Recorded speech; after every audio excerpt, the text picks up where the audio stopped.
আমার নাম অনিল কৃষ্ণ মিস্ত্রি। আমি বালি ভিলেজ সুন্দরবন গোসাবা ব্লকে এখানে বাস করি। এখানেই আমার জন্ম, এখানে আমি বড় হয়েছি। আমি 2001 সাল থেকে wild life protection society of India WPSI এর সাথে কাজ করছি সুন্দরবনের বায়োডাইভার্সিটি টাইগার কনজারভেশনের উপরে। অভিজ্ঞতায় এই যে শুরু হলো লকডাউন ফেব্রুয়ারি মাস থেকে, এই যে 2-2.5 মাসে মানুষ কর্মহীন হয়ে গেছে এবং মানুষ একটা আতঙ্কের মধ্যে আছে। এখানে ট্যুরিজম বন্ধ হয়ে যাওয়ার জন্য ট্যুরিস্ট পাস বন্ধ হয়ে গেছে, ট্যুরিস্ট আসছে না।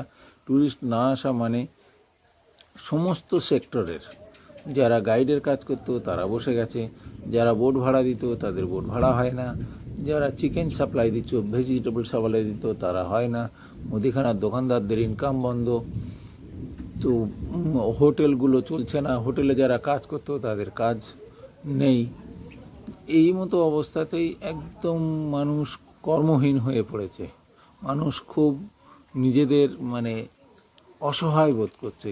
লকডাউনের জন্য বা এই করোনা ভাইরাসের আতঙ্কে মানুষের মধ্যে একটা ভীতি সঞ্চার হয়েছে। বাইরের কোনো লোক যখন গ্রামে ঢুকছে, সে কোথা থেকে আসছে, কি কেন আসলো, এটা কোয়ারিজ করছে এবং তাকে থেকে দূরে থাকার চেষ্টা করছে। গ্রামের মানুষ সমস্ত কিছু সব যৌথভাবে ব্যবহার করে, যেমন একটা টিউবওয়েলে 100 ফ্যামিলি নির্ভর করে।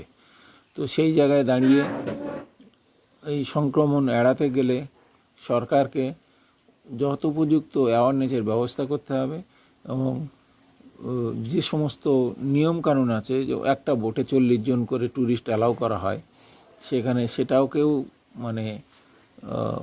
কমাতে হবে, কমিয়ে যাতে সোশ্যাল ডিস্টেন্স মেনে চলা হয় সেই ব্যবস্থা নিতে হবে।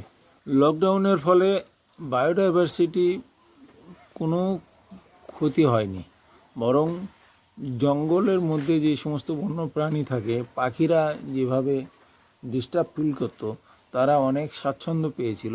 মানুষ আজ যাই হোক না কেন, ও মানুষের আয় ইনকাম না থাকার জন্য তারা চিন্তিত হলেও পশু পাখিরা খুবই স্বাচ্ছন্দ্য বোধ করেছে।